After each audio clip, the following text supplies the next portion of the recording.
Ermənistan hər fürsətdə Azərbaycanla sülh gündəliyinə sadiqliyi ilə bağlı mesajlar versə də, atdığı addımlar, verilən qərarlar və işlədilən məxsusi sətiraltı ifadələr bu mesajların səmmiliyini şübhə altına salır. Daha dəqiq desək, rəsmi İrəvanın mövqeyində aşkar bir dilemma nəzərə çarpır. Bəs bu dilemma özünü nələrdə göstərir? Yüzlərlə fakt saya bilərik. Ancaq başlayaq İrəvanın 2023-cü ilin 9 noyabrında qəbul etdiyi sənəddən. Söhbət Ermənistan Respublikasının mədəniyyətinin qorunması, inkişafı və təbliğinin 2023-2027-ci illər üçün strategiyasından gedir.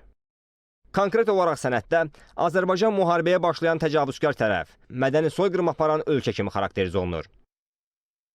Birincisi, 30 ildən artıq dövr ərzində BMT qətnamələri, beynəlxalq hüquq normalarını da təsdiqlədiyi kimi təcavüzkar müharibəyə, ekosidə, maddi mədəni irsə qarşı qeyri-insani yanaşmaya məruz qalan məhz Azərbaycan olub. İkincisi, sözü gedən strategiya 2022-ci il Praqa sammitindən sonra qəbul olunub.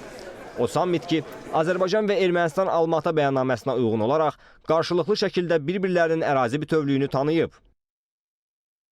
Və nəhayət, üçüncüsü, bu strategiyada yazılanlar Vaşinqton razılaşmaları, mövcud sülh gündəliyi və paraflanan sülh sazişinin ruhu ilə ziddiyyət təşkil edir. Barış sürecinin devam edebilmesi için iki tarafın da pozitif adımlar atması gerekmektedir. Fakat son dönemlerde özellikle Ermenistan'ın asılsız iddiaları, Azerbaycan'ın mütecaviz bir devlet olduğuna dair iddiaları bu süreci baltalamaktadır.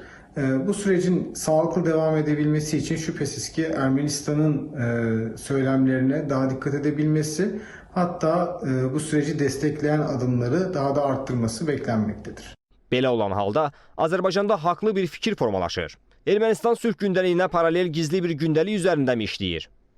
Çünki münaqişə dövründə qalmış narrativlərin yaşadılması siyasəti yalnız bu strategiya ilə kifayətlənmir. Digər bir nümunə Avropa İttifaqı Ermənistan tərəfdaşlığı üçün strateji gündəlik sənədidir. O sənəd ki, özündə Azərbaycanın maraqlarına tamamilə zidd olan, post-münaqişə dövründə vəziyyəti təhrif edən elementləri ehtiva edir. Qaydaq əsas mövzumuza. Bəhs etdiyimiz strategiyada bəzi gülünç məqamlarla da sizi tanış edək. Sənəddə Azıq mağarası da erməni tarixi irsi kimi təqdim olunur. Azık mağaralarının üzerindeki linguistik, etnik iddiaları ciddiye alamayız. Çünkü hiçbir zaman yazının başladığı, o da ancak Mezopotamya, Mısır'da, diğer alanlarda birkaç bin yılı geçen tahminleri yürütmek kolay değildir. İkincisi, Erivan hepinizin bildiği gibi bizim iddiamız değil.